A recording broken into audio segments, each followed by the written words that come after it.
Today, I'm going to be talking about benefactors and the beneficial presence. Um, at the beginning of my practice, I didn't think about benefactors as much as I do now.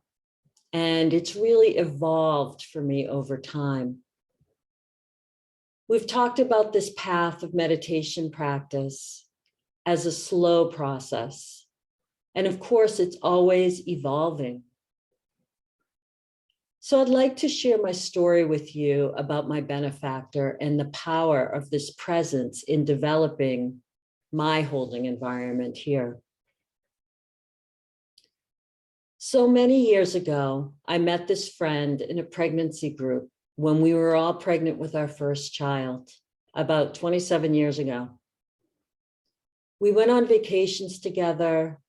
We had the same age children. We had similar family structure, and we both grew up Catholic.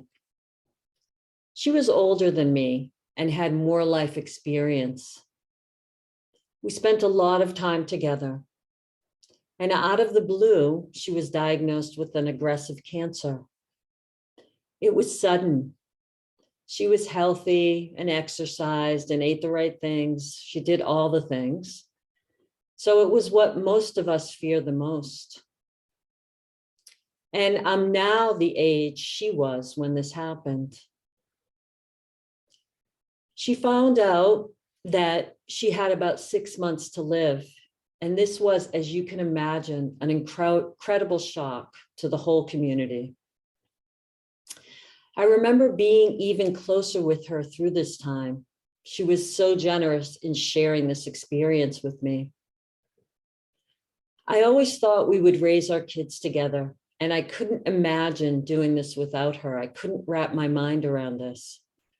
She was a very deep and spiritual person, and we spoke about spirituality a lot, but we never shared the experience of meditation.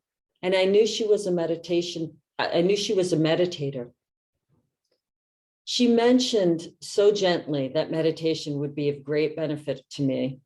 And I used to say, I'm Italian, I can't do it. We can't sit still. It's just like not in our blood. And that's how I would say it to her. And she would laugh and just tell me that that wasn't the truth and move on. I remember during these 6 months, she meditated with a friend of hers every day. And I didn't know the friend. And now I realize this was her Sangha mate. I didn't understand the power of her meditation practice. But now I look back and realize that her practice was her holding environment. That part I didn't understand from my own experience, but I saw it through hers. And through her dying process, I was with her through a lot of this time and at the time of her death and after. It was one of the most profound experiences of my life to travel with her through this.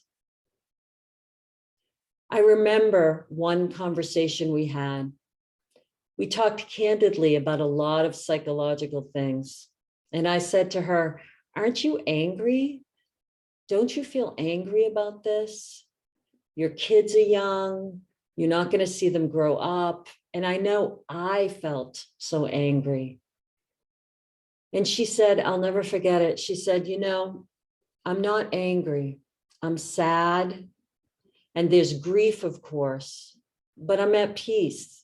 I just know it's all going to be okay. I thought I would grow to be an old woman, and I imagined that.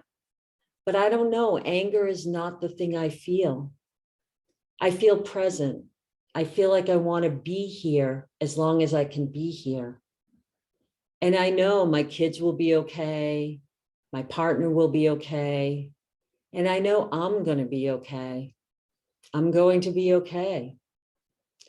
And I was just blown away by her attitude and her presence. And after that conversation, I think it really bonded us. I could feel the faith in her experience, in her love for life and her fearlessness, her ability to accept the reality of her life and her death, and to be present in the time that she had. After she died, it was right then that I started to meditate. And there was a twinge of thinking, man, why didn't I do this when she was alive? I could have shared this with her too. But I just felt her with me, and I still do. I feel it every day. Every time that I sit on the cushion, I know she is a major part of my holding environment. She is my beneficial presence, and she's there. When Bill and Susan talk about a benefactor whispering kind words, I know she's whispering in my ear, it's all going to be okay. It's okay now, and you're okay. And it's a mindful voice. It takes me out of my self view and into this other realm, this mindful realm. It's warm and kind and accepting of just what is right here, right in the present, just like she was.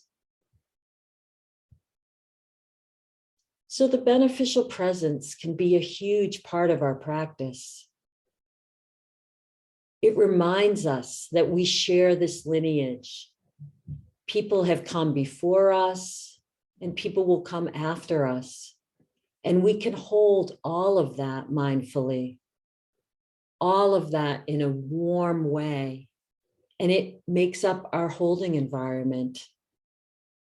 It's very powerful. So thank you so much for your kind attention.